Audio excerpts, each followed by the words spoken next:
Hi, my name is Jason, and welcome back. Today I'm going to discuss something that's really core to my method of teaching. It's called battle geometry. Now, a little bit of a review.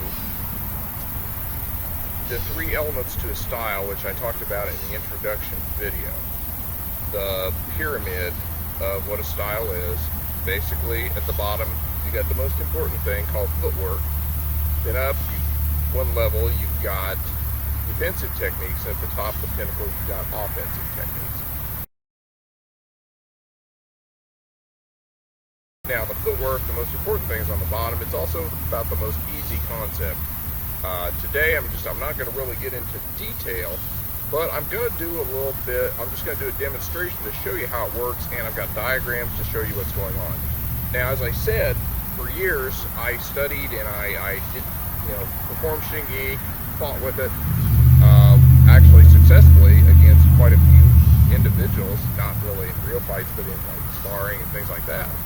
And I was very aware of the footwork, but I never really thought of it in terms of being a part of something bigger. And that is what I kind of came to the realization of when a certain person who's been a martial arts instructor for many years sent me a diagram showing a footwork pattern.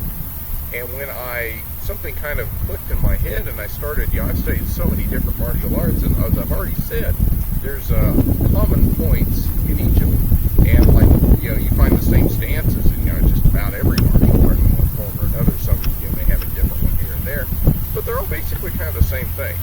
Well, when I laid it down over the template of this guy's footwork, it all began to make sense.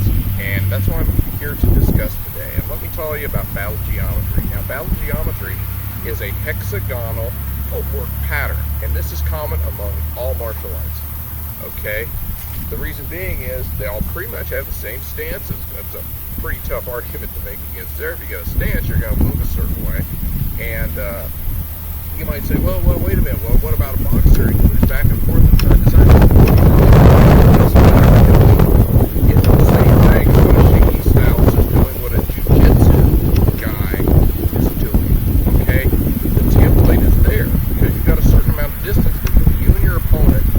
And why is this important, you might ask? Well, there's many ways of answering that. The most obvious one is it's very easy to perform a martial art or to fight when you have a consistent framework to go by. A framework that not only just exists in and of itself, but also has a reason. I'm going to show you those reasons right now. Now, first of all, what we're going to start out is just a basic stance. Now, different people are going to stand differently. A guy that's 3 foot taller than me is probably going to have a lot wider stance. His hexagon is going to be a little bit bigger, and a guy, maybe shorter will have a more narrow stance. The nodes on this hexagon are approximately shoulder width apart, and you'll see this in the diagram, and I'll show it right now.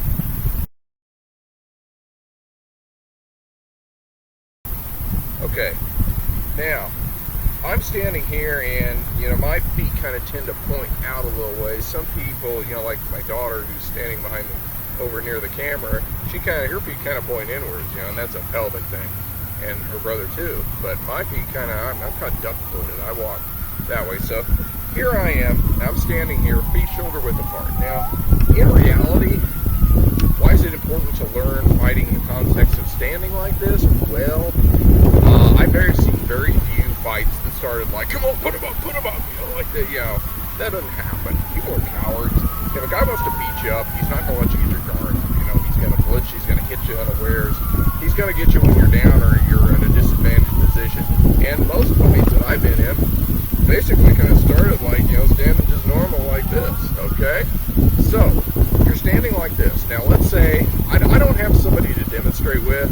That's going to happen in the next video probably that I do on battle geometry.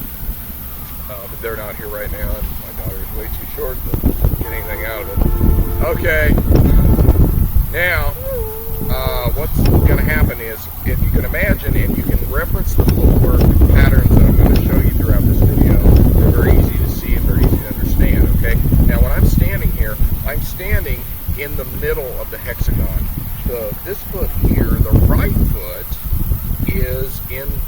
center node of the hexagon. That's where all the triangles coalesce at one point. And this foot here is standing on the furthermost part of the hexagon to the left, okay? And behind me, there's other two nodes. You can see this in the diagram. Okay, now let's say I've got a person in front of me and they're coming forward to punch me. And this happens a lot sometimes. You know, maybe you're standing at a party or so, somebody just comes up, you know, he's had a few drinks and he's going to throw a punch at you because he doesn't like it, okay? Well, first of all, the first thing I'm going to do is I'm going to step back to this node, shift my way back on the back leg, and I'm going to bring this up at the same time in what in Hsing-i is called, would be a crushing fist block. It kind of looks the same way sort of as the drilling fist, but the drilling fist, the direction is different. This is, excuse me, did I say crushing fist? I mean crossing fist, okay? All right, a crossing fist. Crushing fist is this one. Can't really remember. I'll have to rewind the tape. But this is a crossing fist, okay? So basically, he punches, okay? So then I step back, and I come up with a crossing fist, all right? So now, how does battle geometry figure into this? Well, he's in a certain position, okay? Now, like I said in the last video, if I just stand here and eventually the guy's going to hit me.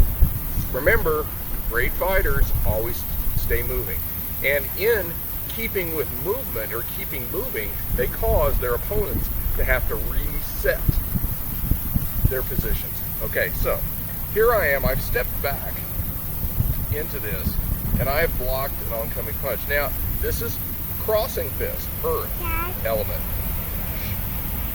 This is crossing fist, earth element, okay? So, I've just stepped back.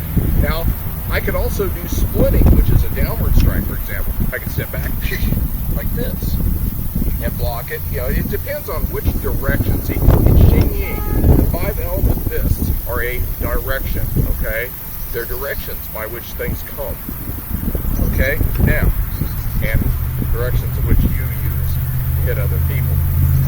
Okay, so basically, I step back, I get up the block, okay? Now, what I'm going to do here is I'm going to step to, my foot was on this node, it moved back here, I shifted my weight back, I got the crossing block up, okay? I'm going to shift my foot, my right foot, over here to this other node, and so this foot moves to the furthest node, this foot moves to the middle node. Now, what I don't want to do is I don't want to just do this and stand up here, because if he resets, he's got me, okay? So what I do is I shift over here, and I'm going to bring up a drilling strike or a block, because in Hsing-i, a block is a strike and a strike is a block, okay? So now, where is he? He was here. He either got hit, or if he's going to come in with something else, I just blocked it again. Now, here I'm going to go, so I went from here, step back, crossing, drilling, and now I'm going to step to that node up there. This foot's going here, this foot's going in the middle, and I'm going to deliver a crossing blow, which is coming in, kind of hitting, kind of like a reverse hammer fist. It can be the same, you know, a straight punch.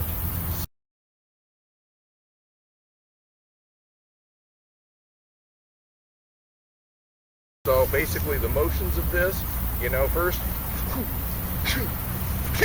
like this. I'm perfectly rooted and grounded all the time. That's just one example, okay? But I use those nodes. Now, what happens with him? Okay, here, boom, block. Now, I either hit, if he's fast, he reset himself, but here again, boom, I'm coming in wherever he is. I'm getting with the crossing fist, and he's going to have to block that.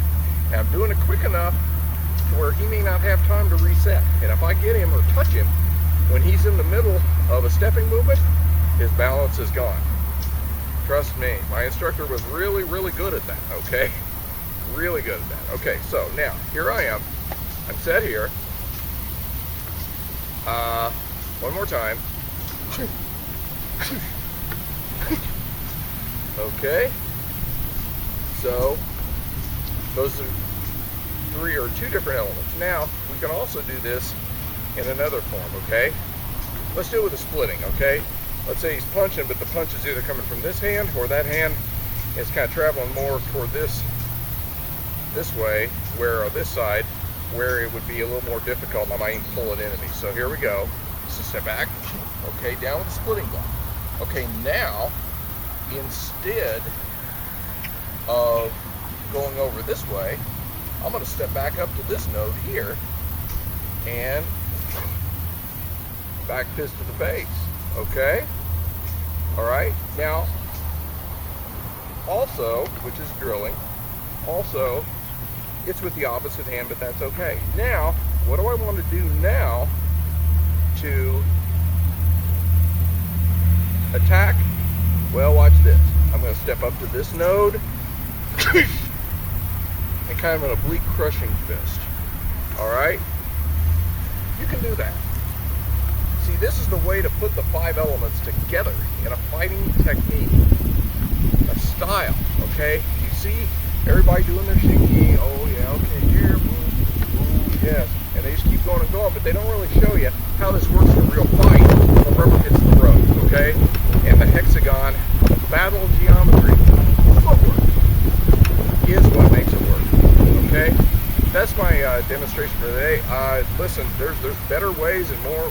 There's other ways to put these things together. Okay, let's just do one right here.